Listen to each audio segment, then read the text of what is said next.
오늘 우리가 함께 나누실 말씀은 로마서 8장 29절에서 30절까지의 말씀입니다. 또 한 구절 함께 읽을 텐데요. 마태복음 4장 17절입니다. 제가 여러분들을 대신해서 하나님의 말씀을 대언하도록 하겠습니다. 로마서 8장 29절에서 30절입니다. 하나님이 미리 아신 자들을 또한 그 아들의 형상을 본받게 하기 위하여 미리 정하셨으니 이는 그로 많은 형제들 중에 맏아들이 되게 하려 하심이라. 또 미리 정한 그들을 또한 부르시고 부르신 그들을 또한 의롭다 하시고 의롭다 하신 그들을 또한 영화롭게 하셨느니라. 마태복음 4장 17절 읽겠습니다. 이때부터 예수께서 비로소 전파하여 이르시되 회개하라 천국이 가까웠느니라 하시더라. 아멘. 오늘 우리가 함께 나누실 말씀은 구원의 길 10번째 회개입니다. 구원의 길 10번째 회개입니다. 오늘 말씀에서 주님께서는 이렇게 말씀하셨죠. 회개하라 천국이 가까이 왔느니라. 우리 예수님께서는 우리에게 아주 명백하게 천국 가는 길을 가르쳐주고 있습니다. 회개하라 천국이 가까이 왔다. 아주 군더더기 없이 확실하게 우리에게 말씀하십니다. 회개하라. 여러분, 예수님께서 이 말씀을 하신 것은 사역 중간에 하신 것도 아니고 마지막에 하신 것도 아니고 가장 처음, 사역을 시작하시는 가장 처음에 하셨다라는 것입니다. 물론 여러분, 회개는 우리가 천국 가는 그날까지 해야 할 너무나도 중요한 일이라는 것을 기억하시기 바랍니다. 처음만 하고 더 이상 하지 말아야 한다는 말은 아닙니다. 그러므로 여러분들 회개는 처음만 하고 하지 말자라고 오해해서는 안 됩니다. 그러나 주님께서 우리에게 구원의 길을 걷기 시작하는 이 시작점에서 무엇을 명령하느냐? 회개하라. 이렇게 명령하십니다. 회개부터 하라. 여러분, 성령님을 따라 구원의 길을 진지하게 걷고 있는 사람들이라면 이 말씀을 누구보다 진지하게 여기고 따라야 하지 않겠습니까? 예수님께서 우리에게 회개하라고 먼저 얘기했으면 이것을 진지하게 따라야 하지 않겠습니까? 그래서 저는 여러분에게 오늘 이 시간 참 회개가 무엇인지 그것을 말씀드리려고 합니다. 여기까지 오는데 많은 시간이 걸렸습니다. 회개는 어떻게 해야 되는 것인가? 회개의 길까지 오는데 어떻게 해야 되는가 많은 시간이 걸렸죠. 그러므로 오늘은 여러분들에게 참 회개를 하는 사람은 어떤 사람인가에 대해서 말씀드리려고 합니다. 자, 그런데 회개가 정확히 무엇인지 모르는데 우리가 이것을 할 수 있을까요? 결코 그럴 수 없을 것입니다. 하나님께서 말씀하신 것은 진리이십니다. 모든 것을 정확하게 말씀해 주시죠. 여러분들이 이 진리를 만나면 여러분들의 심령이 뻥 하고 뚫리는 것을 느끼게 되실 것입니다. 그래서 정확하게 하나님의 진리의 말씀이 무엇인지 들어야 합니다. 그것이 여러분들의 살 길이기 때문입니다. 그렇기 때문에 여러분들에게 제가 그것을 말씀드리겠습니다. 성경은 우리에게 회개에 대해서 두 가지의 사례를 이야기해주고 있습니다. 먼저는 사도행전 8장을 보게 되면 우리가 잘 알고 있는 사도 바울이 처음으로 예수님을 만나는 장면이 나옵니다. 이때 그는 주님을 누구보다도 강렬하게 만났다는 것을 알 수가 있어요. 그분의 영광 앞에서 자신의 진짜 모습을 보게 되었을 때 그가 보인 반응은 내가 정말로 죄인 중에 괴수구나 라는 것을 깨닫게 되면서 아주 강렬하게 회개를 합니다. 여러분, 성경은 우리에게 회개가 어떤 모습으로 나오는지 이렇게 말을 해주고 있습니다. 내가 죄인 중에 괴수구나라는 것을 아주 강렬하게 느끼게 해준다는 것입니다. 이것이 회개하는 자의 모습이라는 것을 보여줍니다. 다음으로 한 군데를 더 찾아보겠습니다. 디모데후서 1장입니다.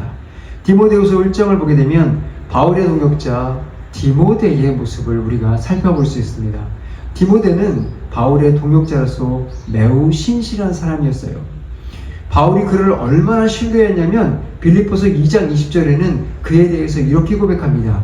자기와 같은 마음을 가진 자라고 칭찬을 했다는 것입니다. 그런데 이런 디모데에게도 회개의 순간이 있었습니다. 오늘 우리가 읽은 이 디모데후서 1장 읽진 않았죠. 디모데후서 1장 이 부분에 디모데가 어떤 사람인지 나오는데 그가 보인 회개의 모습은 이렇게 표현이 되어 있어요. 점진적이고 온순하고 어려서부터 하나님을 따라 자라나면서 점진적으로 회개를 했다라는 것을 우리에게 알려주고 있습니다. 성경은 디모데의 회개를 통해서 이렇게 얘기를 합니다. 이 또한 회개의 모습이다. 하나님께서 허락하신 회개의 또 다른 모습이다라는 것을 말해주고 있다는 것입니다. 여러분, 이 두 사람은 전혀 다른 회개의 모습을 우리에게 보여주고 있어요. 그렇지만 분명한 사실은 이 두 사람 모두 다 예수 그리스도를 믿고 정말로 회개하고 구원받은 성도라는 것입니다. 이것에 대한 증거는 성경이 하고 있으며 또한 그들의 삶의 열매를 보면 명백하게 할 수 있습니다. 여기서 우리는 중요한 메시지 하나를 발견하게 되죠. 그것이 무엇이냐? 회개하는 모습은 사람마다 다를 수 있지만 하나님 앞에 내가 죄인임을 인정하고 그분께로 돌아가야 한다는 그 마음, 다시 말해서 회개의 본질만큼은 동일하다는 것을 알 수가 있습니다. 여러분은 오늘의 이 말씀을 들으면서 구원을 고백하며 진정한 회개를 경험하셨다라고 생각을 하십니까? 성경 속에 바울과 디모데의 삶의 그 본질적인 회개가 여러분들 앞에 있었다라고 생각을 하십니까? 기독교 2000년사를 보면 구원받은 성도님들은 단 한 사람도 예외 없이 참으로 회개를 하고 예수님을 믿어서 천국 백성이 되었다는 것을 알 수가 있어요. 정말 수많은 사람들이 이 길을 걸어갔습니다. 그리고 여러분들 기억하십시오. 영광스럽게도 오늘 이 자리에 나와 있는 모든 성도님들, 여러분들에게도 하나님께서 이렇게 동일한 은혜를 베풀어주고 계시다라는 것입니다. 그러나 우리가 이런 영광의 감격에 빠지기에 앞서서 제가 방금 드린 이 질문을 여러분들은 냉정하게 자신을 비추는 도구로 생각을 해보셔야 될 것입니다. 왜냐하면 2000년의 이 교회사에는 진정으로 회개하고 구원받은 이들이 상당히 많이 있지만 또 이와는 상당히 많은 수 겉으로만 회개하고 가짜 믿음으로 결국 저 꺼지지 않는 유황불에 들어가 지금도 슬피 울며 이를 가는 사람들이 있기 때문입니다. 여러분, 우리도 오늘 제가 물어봤던 여러분들은 이러한 회개를 경험했습니까?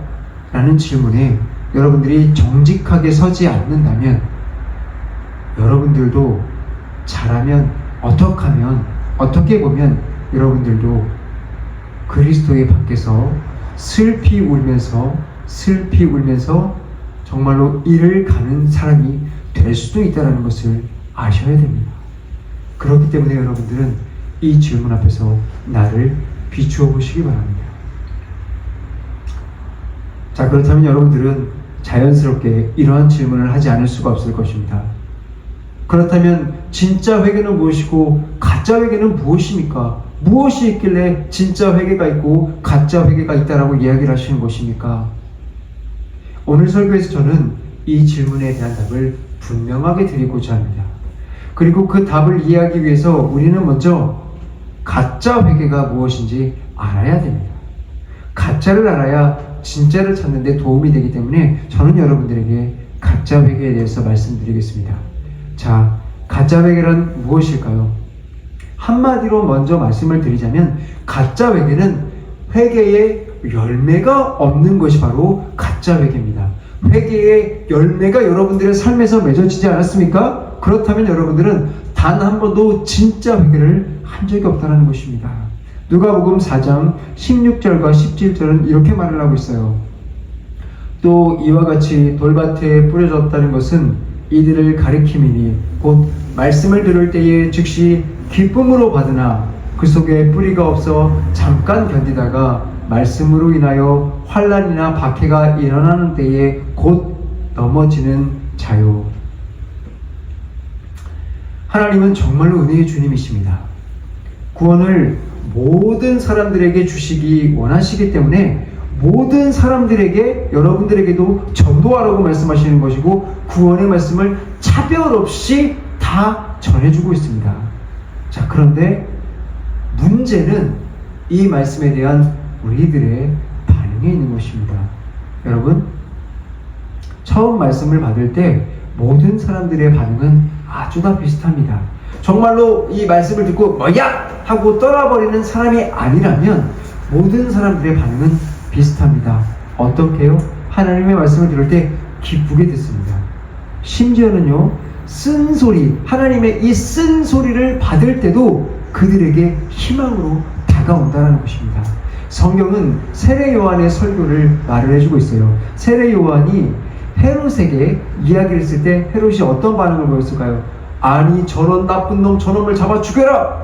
이런 반응하지 않았습니다. 헤롯이 그의 말을 들었을 때 그의 말을 들으면서 속안이 너무나 쓰렸지만 기쁘게 받았다고 이야기를 해주고 있습니다. 하지만 문제는 그 다음입니다. 헤롯은 요한의 설교를 기쁘게 들었습니다. 하지만 거기까지 해서 멈췄다는 거예요. 그것을 삶으로 가지고 가지 않았다는 거예요. 세례 요한의 설교를 들으며 양심의 가책을 느꼈지만, 일말의 양심의 가책을 느꼈지만 그 말씀을 자신의 행동으로 옮겨갈 마음이 단 1%도 없었다는 것입니다. 여러분, 이 모습을 보세요. 혹시 여러분에게는 이런 모습이 없습니까?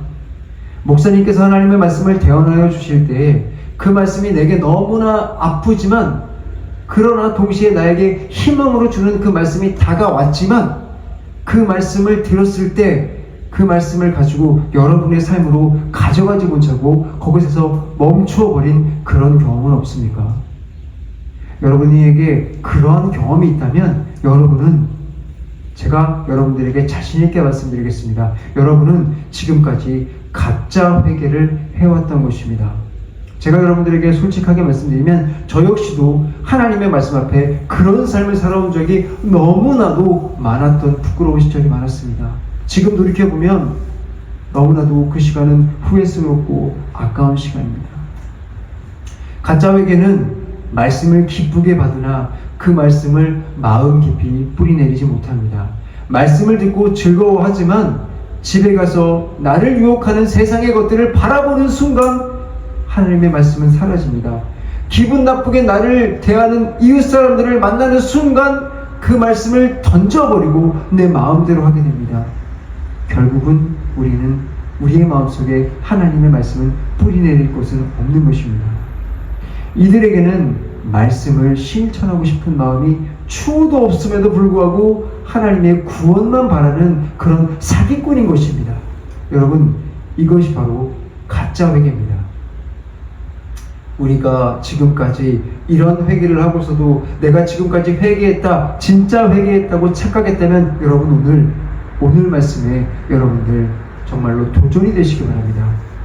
저는 오늘 여러분들이 이 말씀을 듣고 정말로 하나님의 말씀을 들으면서 여러분들의 영이 깨어나기를 간절하게 소망합니다. 하나님의 진리의 말씀이 여러분들의 마음을 찌르고 영혼을 흔들어 깨울 때 진짜 회개를 갈망하는 여러분들이 심령이 되시길 소원합니다.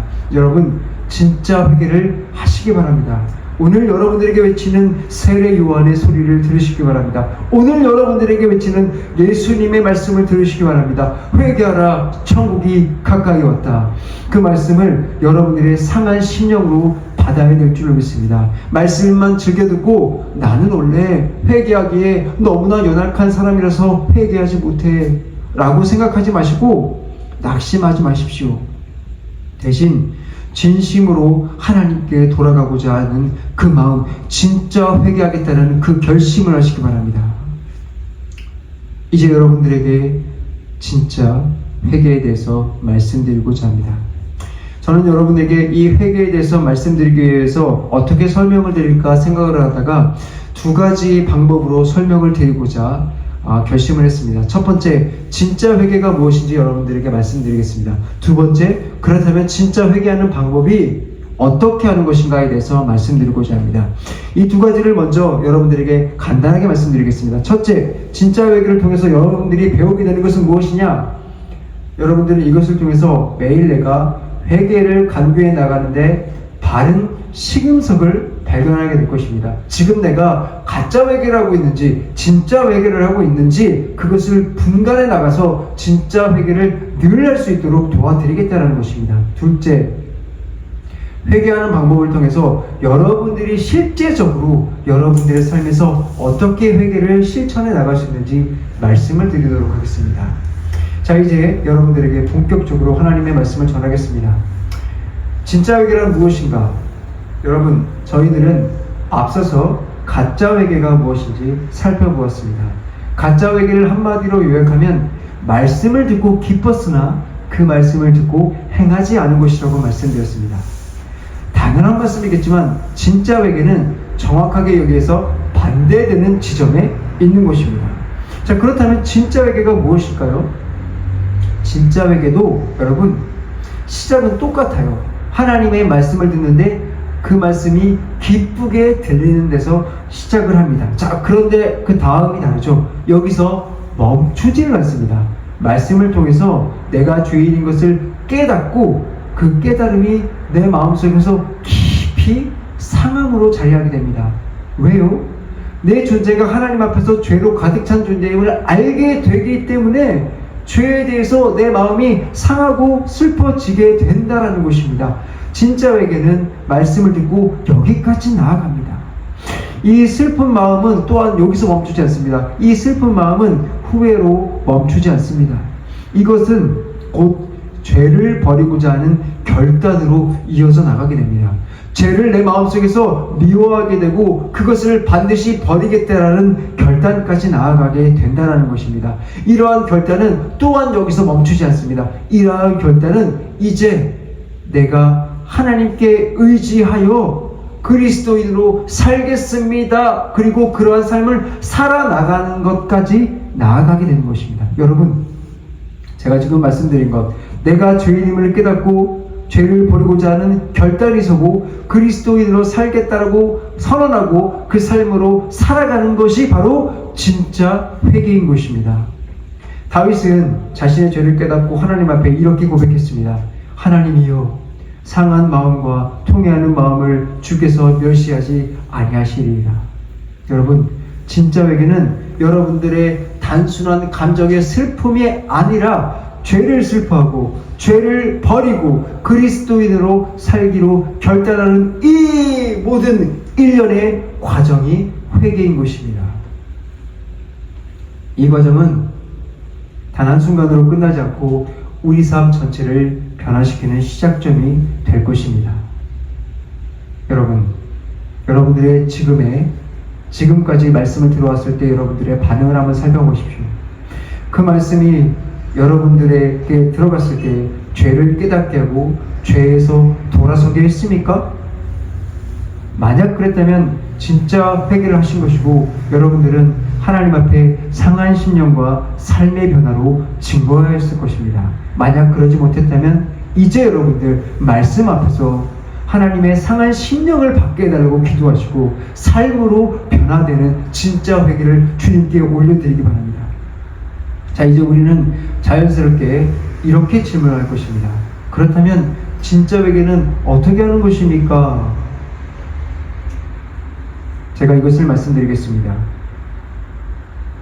이것은 제가 아까 말씀드렸죠. 죄를 슬퍼하고 죄를 버리고 그리스도인으로 살기로 결단한다. 이것을 삶으로 실천해 나가는 것입니다. 그렇기 때문에 이것을 제가 구체적으로 어떻게 적용해 나갈지 말씀드리겠습니다. 먼저는 죄를 슬퍼하고입니다. 여러분, 죄를 슬퍼하셔야 됩니다. 말씀을 하나 찾아보겠습니다. 고린도후서 7장 10절입니다. 하나님의 뜻대로 하는 근심은 후회할 것이 없는 구원에 이르게 하는 회개를 이루는 것이요 세상 근심은 사망을 이루는 것이라. 하나님의 뜻대로 하는 근심. 여러분,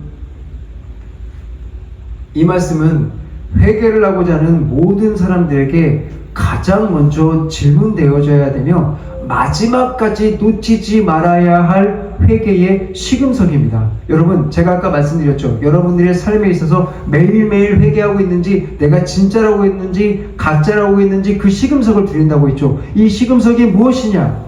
하나님의 뜻대로 하고 있는 근심이 나에게 오늘 있느냐, 그 근심으로 내가 하나님께 회개를 하고 있느냐 아니냐를 판단하셔야 된다는 것입니다. 여러분, 우리가 하나님의 말씀을 들을 때 우리의 마음에, 심령에 근심이 생길 수가 있습니다. 생기죠.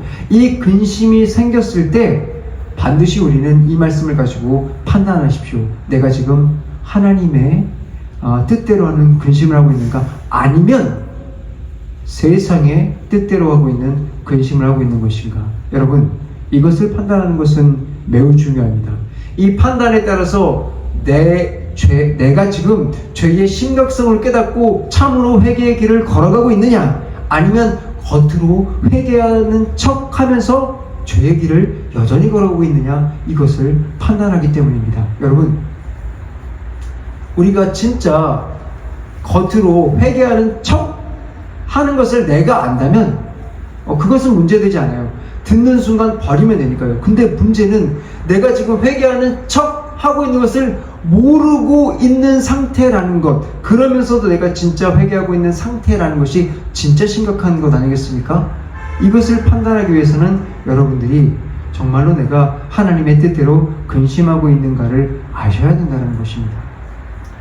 하나님의 뜻대로 하는 근심과 세상의 뜻대로 하는 근심, 이것이 그러면 왜 우리에게 헷갈리게 하느냐? 겉으로 볼 때는 둘 다 너무나 비슷한 모습을 보이기 때문이에요. 둘 다 어떤 모습을 보이냐면, 하나님의 말씀을 딱 듣는 순간 어떤 마음이 들어오냐? 마음속에 괴롭고 슬퍼요. 너무나 힘들다라는 것입니다. 근데 이 중심에 무슨 차이가 있느냐면, 그 근심에는 내가 무엇 때문에 그것을 슬퍼하고 괴로워하는가 라는 질문이 있는 것입니다. 하나님의 뜻대로 하는 근심은 이러한 마음이 있습니다. 하나님의 뜻대로 하는 근심은 그의 중심에 하나님과의 관계 때문에 그것을 슬퍼하는 근심이 있다는 것입니다. 하나님의 말씀을 듣다가 하나님과의 관계가 내 관계, 하나님과의 관계와 내 관계가 보이기 시작을 하는 거예요. 그것을 바라보니까 내가 하나님 앞에 절단되어 있고 내가 하나님 앞에 정말로 죄를 짓고 사는 것이 보여지기 때문에 내 마음에 슬픔이 들어오는 것이 바로 하나님의 뜻대로 하는 슬픔인 것입니다. 내가 하나님의 말씀을 듣고 하나님의 말씀을 듣다 보니까 내가 내 죄 때문에 하나님의 명예가 더럽혀지고 있구나, 내 죄 때문에 하나님의 마음이 슬프구나, 하나님이 정말로 진노하셨구나, 나를 지옥 보내시는 것이 너무나도 당연한 것이구나 라는 것을 깨닫게 되는 그 마음이 들어가 있는 그 근심이 바로 하나님의 뜻대로 하는 근심입니다. 여러분, 이러한 근심은 단순히 내가 잘못된 행동에 대해서 후회를 하는 근심과는 너무나 달라요. 내 죄로 인해서 하나님이 슬퍼하시고 그분의 영광이 가리워진 것에 대해서 내가 슬퍼하는 것입니다. 자, 반면에 세상의 뜻대로 하는 근심의 중심에는 나 자신이 있습니다. 하나님의 말씀을 듣고 내가 슬퍼하지만 그 슬퍼한 이유가 나 때문에 있다는 것이에요. 여러분, 부자관원, 여러분 말씀에서 예수님께서 부자관원에게 말씀하셨던 순간을 생각해 보시기 바랍니다. 그가 자신의 예수님의 말씀을 듣고 죄를 깨닫게 되는 그 순간 그에게 든 생각이 무엇입니까? 내가 가지고 있던 이 재물, 내가 가지고 있던 이 편안함, 내가 누리고 있던 이 명예를 잃어버릴까? 구원을 받으려면 이 모든 것을 잃어야 하는 것인가? 라는 근심이 그에게 가득했습니다. 이것이 바로 세상의 근심을 통하여 오는 회개와 같은 마음입니다. 심지어 이런 사람들은 지옥에 대한 생각도 달라요. 어떤 마음으로 하느냐면, 정말로 내가 하나님을 근심하지 않기 위해서, 하나님과의 관계를 위해서 기도하면서 그 마음으로 천국을 소망하는 것이 아니라, 내가 지금 계산을 해보니까 지옥에 가면 너무나 뜨겁고 고통스럽겠어, 내가 그곳에 가면 너무나 괴롭겠어, 그래서 지옥 가기 싫어, 그래서 나는 하나님 믿고 천국 갈 거야, 이런 생각을 하게 된다는 것입니다. 이러한 생각으로 오는 회개는 진짜 회개가 아니고 세상이 주는 근심이라는 것입니다. 그래서 여러분들, 하나님의 뜻대로 하는 근심은 우리에게 너무나 중요합니다. 우리가 하나님의 뜻대로 하는 근심을 할 때 비로소 우리의 죄의 심각성과 하나님 앞에서 우리의 참된 상태를 깨달을 수 있게 되는 것입니다. 그렇지만 여러분, 지금 내가 하나님의 뜻대로 하는 근심을 깨달았다 하여 마음이 조급해지지 않길 바랍니다. 여러분들, 회개를 하는 과정 가운데서 기억해야 할 한 가지가 있습니다. 무엇이냐? 하나님께서 우리의 마음을 돌리는 데 있어서 순간적으로 돌리시는 분들도 있지만 대부분은 회개하는 데까지 많은 시간이 걸릴 수 있다는 사실입니다. 저는 개인적으로 회개에 대해서 많은 설교를 들어오면서 가장 절망스러웠던 순간이, 회개를 하는데 곧바로 회개가 되지 않는 거예요. 가짜 회개만 나오고 진짜 회개가 나오지 않는 거예요. 그런데 우리가 이러한 순간을 거쳐간다 할지라도 잊지 말아야 될 것은 계속해야 된다는 것입니다. 그러한 순간이 있더라도 계속해야 됩니다. 왜냐하면 이 회개는 하나님의 선물인데 그 마음을 가지고 계속해서 걸어가는 사람들에게 하나님께서 그 회개를 선물로 주시기 때문입니다. 그러므로 우리는 하나님의 뜻대로 나오는 근심에서 진짜 회개를 하기 위해서 먼저 인내하고 진심으로 하나님께 죄를 깨닫게 해달라고 기도하십시오. 혹시 가짜 회개밖에 안 된다고 절망스럽습니까? 절망하지 마십시오. 여러분들, 그때부터라도 그것을 깨달았다면 진짜 회개를 달라고 기도하세요. 거기서부터 시작하면 됩니다. 여러분들, 그것이 바로 우리에게 소망 아니겠습니까? 하나님의 말씀이 우리에게 잠시 비추어 주실 때 그것을 멈추지 마십시오. 그 마음을 붙들고 계속해서 기도해 나가시기 바랍니다. 이럴 때 하나님께서는 죄의 심각성을 깨닫게 해주시고 우리에게 회개할 수 있는 은혜를 반드시 주실 것이라고 믿습니다. 그리고 우리가 죄를 깨닫고 하나님의 공의를 보게 될 때 그분의 긍휼하심도 동시에 보게 될 것입니다. 여러분들, 죄의 심각성 앞에서 하나님의 긍휼을 경험하게 되잖아요. 그러면 여러분, 혹시 여러분들 마음속에 내가 진짜 회개를 하고 싶은데 마음속에 슬픈 마음이 전혀 없습니까? 정말로 내가 그 마음을 갖고 싶습니까? 그러면 여러분들이 정말로 하나님께 회개해 나갈 때 여러분들의 하나님의 사랑의 마음을 하나님께서 주실 것입니다. 여러분들이 하나님을 사랑한다는 마음을 알게 하실 거예요. 회개해 나갈 때 정말로 주님이 나를 구원하기 위해서 내려오셨다는 것을 알게 될 거예요. 그때 여러분들의 마음이 진심으로 하나님께 대해서 슬픈 마음, 하나님에 대한 그 슬픈 마음이 생기게 될 것입니다. 여러분, 이것이 바로 하나님의 뜻대로 하는 근심이 더욱더 깊어지게 만든다는 것을 기억하십시오. 여러분, 죄를 슬퍼한다는 것, 이것은 단순하게 하나님의 말씀을 듣고 순간적으로 밀려오는 슬픔에서 멈추는 것이 아닙니다. 그것에 대한 죄의 심각성을 깨닫고 하나님께 간절히 기도하며 죄에서 돌이키고자 하는 마음에서 시작된다는 것을 기억하십시오. 그리고 하나님께서 우리의 마음을 더욱 밝히고 죄를 깨닫게 해주실 뿐만 아니라 그분의 긍휼과 사랑을 보여주심으로 우리에게 진정한 회개를 이루신다는 것도 아시기 바랍니다. 그러므로 우리는 단순히 슬픔에 그치지 말고 하나님 앞에 죄를 깊이 슬퍼하고 진심으로 돌이켜 회개를 이루어 가시기 바랍니다. 그럴 때 우리는 하나님의 뜻대로 하는 근심을 통해 구원에 이르는 회개를 경험하게 될 것입니다. 두 번째입니다. 죄를 버리고, 이제 우리는 이렇게 해서 계속 기도를 해 나가다 보면 죄를 심각하게 느끼고 하나님의 뜻대로 하는 근심이 점점 깊어지게 될 것입니다. 이것이 깊어지게 되면 자연스럽게 여러분들에게 무엇이 생기느냐? 죄를 버리고 싶어하는 마음이 아주 강하게 생기게 될 것입니다. 죄를 버린다는 것은 무엇입니까? 단순하게 잘못된 행동을 끊겠다고 결심하는 것에서 그치는 것이 아닙니다. 그것은 하나님의 뜻에 따라서 살겠다는 결단이 동반된 것입니다. 여러분, 죄를 버리기로 마음 먹는 순간, 그러므로 우리에게 가장 먼저 생기는 것이 무엇이냐?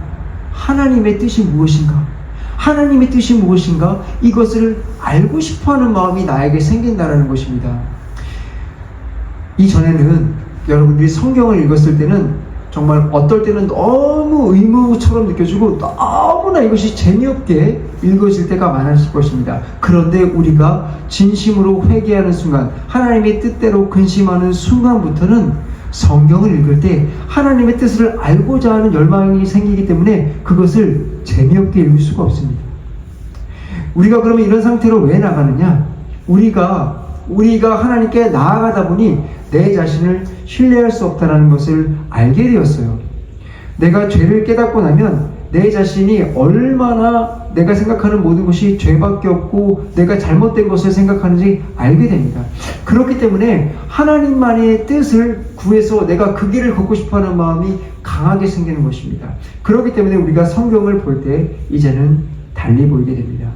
이전에는 단순하게 재미없고 이거 읽으면 잠자는 그냥 수면 마취자 같이 생각을 했다면 이제부터는 하나님의 음성으로 들리기 시작을 하고 내게 직접적으로 하나님이 말씀하시는 그 뜻으로 들어오게 된다는 것입니다.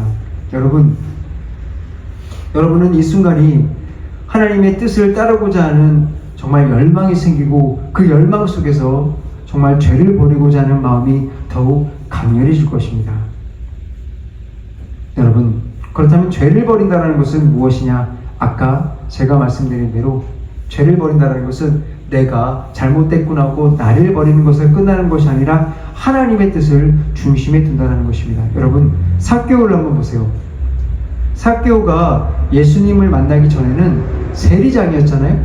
세리장으로서 동족에게 부당한 세금을 거두고 자신의 배를 불리는 것을 가장 현명하게 살아가는 방식이라고 생각했던 그런 사람이었습니다.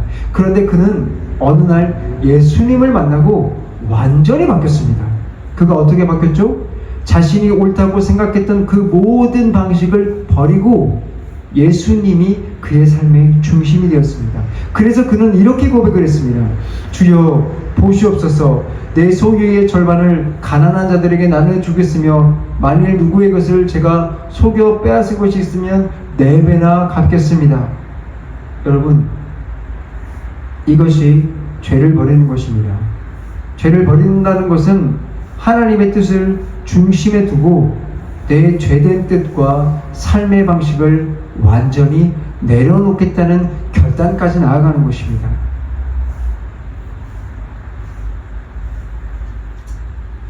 그러나 여러분들이 지금 이 순간 이 말씀을 들으면서 나는 그렇게 살아야겠다라고 결심을 한다고 할지라도 여러분들은 한 가지 여러분들에게 기억하셔야 될 사실이 있습니다. 우리는 아직 연약한 육체를 가지고 있는 존재라는 것입니다. 사도 바울이 이렇게 고백을 했죠. 오호라, 나는 곤고한 사람이로다. 이 사망의 몸에서 누가 나를 건져내랴. 바울처럼 우리도 죄와 싸우는 가운데 넘어질 수 있다는 것입니다. 내가 죄를 이기겠다고 고백하고 그렇게 살아가겠다고 결단을 해도 죄와 싸우다가 넘어질 때도 있는 육신을 가진 존재라는 것이죠. 하지만 여러분, 여기서 실망하거나 포기하지 마십시오. 나는 안 되나 보다 라고 생각하고 하나님이 원하시는 것을 걷는 것을 포기하지 말라는 말입니다. 죄를 버린다는 것은 기억하십시오. 단번에 완벽히 이루어지지 않습니다. 심지어는 여러분들이 거듭났다고 해도, 내가 칭의를 받았다고 해도 우리에게는 완벽하게 죄를 버릴 수는 없습니다. 그렇기 때문에 매일매일 여러분들 하나님의 뜻을 구하고 그 뜻을 중심에 두고 살아가려고 하는 그 마음가짐을 여러분들 강하게 가져야 하는 것이 더욱 중요하다는 것입니다. 여러분, 삭개오가 예수님을 만났던 그날 그의 삶은 완전하게 변했습니다. 그가 이전에 소중하게 여겼던 그 모든 것들을 쓰레기같이 버렸고 주님의 뜻을 따르겠다는 결단이 그의 삶의 중심에 서게 되었습니다. 여러분도 이런 은혜를 반드시 경험해야 될 줄로 믿습니다. 비록 우리가 육신의 연약함으로 넘어질 때가 생길지라도 우리는 하나님의 뜻을 알고 그 뜻을 따르려는 마음을 결코 포기하지 마십시오. 죄를 버리는 것은 단순히 죄를 끊는 것이 아니라 하나님의 뜻을 구하고 그분의 길을 따르려는 마음의 태도입니다. 이 결단을 중심에 두고 매일 삶에서 하나님의 은혜를 구하여 나가시기 바랍니다. 그럴 때 하나님께서 우리의 연약함을 이기게 하시고 죄를 버리는 은혜를 날마다 부어주실 것입니다. 세 번째입니다. 그리스도인으로 살기로 결단하라. 이제는 우리는 자연스럽게 마음에서 행동으로 그리고 삶으로 옮겨가기 시작할 것입니다. 여러분은 이제 그리스도인으로 살기로 결단하고 여러분들을 정말로 여러분들의 삶을 행동으로 옮기게 될 것이에요. 여러분들, 이것을 다른 말로 하면 여러분들이 이제 여러분들의 삶에서 회개의 열매를 맺었다라고 부를 수 있는 것입니다. 회개의 열매를 맺었다. 많은 사람들이 제게 이런 질문을 할 수가 있어요. 아직 거듭나지 않았는데 회개의 열매를 맺는 것이 가능한 것인가요? 네. 여러분, 성경은 우리에게 성령의 열매에 대해서 말을 해주고 계시죠. 우리가 회개의 길을 걷는다라는 것은 제가 계속해서 매주 말씀드렸죠. 성령님의 인도하심을 따라 걸어갑니다. 우리의 힘으로는 구원의 길을 단 한 걸음도 걸어갈 수 없습니다. 그렇기 때문에 우리는 성령님의 뜻에 따라 걸어가는 것입니다. 그렇기 때문에 아직 여러분들에게 성령님께서 거듭나지 않아서 내주하지 않으셨을 뿐이지, 성령님이 우리와 함께 동행하여 걸어가신다면 여러분들의 삶 속에서 성령님께서 인도해 나가시는데 회개의 열매가 맺어진다는 것이 당연한 것 아니겠습니까? 혹시 성령님의 인도를 따라오셨는데 여러분들의 삶 속에서 회개의 열매가 없다. 그렇다면 그게 더 이상한 것입니다. 하나님의 은혜가 이미 여러분들의 삶 속에서 역사하고 있는 것입니다. 그러므로 여러분들의 삶에 회개를 통해서 걸어갔다면 여러분들의 삶에 회개의 열매가 반드시 나타나야 되는 것입니다. 이사야서 1장 16절에서 17절은 이렇게 말씀하고 있습니다. 너희는 스스로 씻으며 스스로 깨끗하게 하여 내 목전에서 너희 악한 행위를 버리고 악행을 그치고 선행을 배우며 정의를 구하며 학대받는 자를 도와주며 고아를 위하며 과부를 변호하라. 여러분, 회개의 열매는 죄를 버리고 하나님의 뜻에 따라 살아가는 삶의 증거로 나타나야 하는 것입니다. 단순히 죄를 멈추는 것이 아니라 오늘의 본문은 말해주고 있죠. 선행을 배우고 정의를 실천하며 약자를 돌보는 행동으로 구체화되었다. 여러분 삶에서도 여러분이 하나님께 회개해 나가면 여러분들이 회개하는 부분에서 분명히 구체적으로 삶의 열매를 맺게 될 것입니다. 그것을 하나님의 뜻에 따라서 서서히 맺게 되는 경험이 일어나게 될 것입니다. 그리스도인으로 살기로 결단한 삶은 이러한 열매를 통해서 내가 진정으로 회개하는 삶을 살고 있구나라는 것을 증명해 보일 것입니다. 그러므로 여러분들, 진짜 회개는 단순히 죄를 슬퍼하고 버리는 것에서 끝나지 않습니다. 진짜 회개는 죄를 슬퍼하고 그리고 그 죄를 버리고 그리스도인으로 살기로 결단하고 그 삶의 열매를 맺어가는 그 모든 삶이라는 것을 기억하십시오. 여러분, 이 모든 과정을 통해서 우리는 진정으로 회개의 길을 걸어가는 것입니다. 저는 여러분들에게 오늘 말씀을 듣고 있는 여러분들에게 이 말씀을 묻고 싶습니다. 여러분들의 삶에는 이와 같은 회개의 열매를 맺고 있습니까? 그렇지 않다면 지금 죄를 버리고 하나님의 뜻에 따라 살겠다라고 결단하시기 바랍니다. 지금 저는 여러분들에게 이렇게 도전을 하고 싶습니다. 여러분들, 지금이라도 회개의 삶을 살아가길 소망하십니까?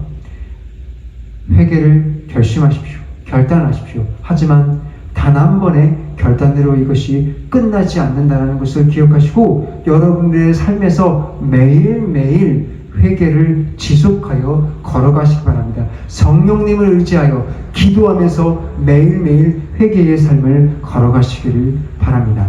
오늘 말씀의 결론을 맺겠습니다. 우리는 지금까지 진짜 회개가 무엇인지 함께 살펴보았습니다. 회개는 단순히 죄에 대한 슬픔이나 감정적인 후회로 끝나는 것이 아닙니다. 진짜 회개는 죄를 슬퍼하고 죄를 버리고 그리스도인으로 살기로 결단하는 모든 과정을 포함하는 것입니다. 이것은 단순한 한순간의 결심이 아니라 우리 삶의 전체를 변화시키는 과정이며 하나님의 은혜로 이루어지는 일이라는 것을 기억하십시오. 여러분들 오늘 주님의 음성을 듣고서 마음에 근심이 생겼습니까? 그렇다면 여러분들 하나님의 뜻대로 하는 근심인지 살펴보시기 바랍니다. 만약 그렇다면 하나님이 여러분들 회개의 자리로 부르신다는 것을 기억하시고 이 부르심에 반드시 속히 응답하시기 바랍니다. 여러분들 이 날이 여러분들의 회개의 날이 될 것입니다. 내일로 결코 미루지 마십시오. 성령님께서 여러분들의 삶에 마음의 문을 두드리실 때 회개의 길로 나아가시기 바랍니다. 여러분들의 삶에는 어떠한 열매가 맺어지고 있습니까? 회개의 열매는 우리의 삶 속에서 하나님을 향한 사랑과 순종, 그리고 이웃을 향한 섬김과 정의로 나타날 것입니다. 혹시 여러분들의 삶에서 아직 그런 열매가 보이지 않는다면 지금 결단하십시오. 하나님의 뜻을 따라 살아가겠다고 여러분들이 결심하시기 바랍니다. 여러분들, 제가 이제 마지막으로 여러분들에게 도전을 드리고자 합니다. 이 도전은 저의 말이 아니고 다른 유명한 그러나 너무나 귀한 말씀을 해주신 목사님들의 회개에 대한 설교의 일부분을 제가 가지고 왔습니다. 이 부분을 여러분들에게 말씀을 드리고 오늘 말씀을 마치고자 합니다. 성경은 아주 분명하다. 회개는 선택지가 아니라 참된 복음의 본질적인 구성 부분이다. 예수님은 회개하라 천국이 가까이 왔느니라 라고 말씀하셨다. 회개하고 그 열매를 맺지 않는 죄인은 지옥에 간다. 하나님의 뜻대로 행하는 자만이 영생으로 이어진 좁은 길 위에 서 있는 사람이다. 존 메가더 목사님께서 말씀하셨습니다. 두 번째 목사님이십니다.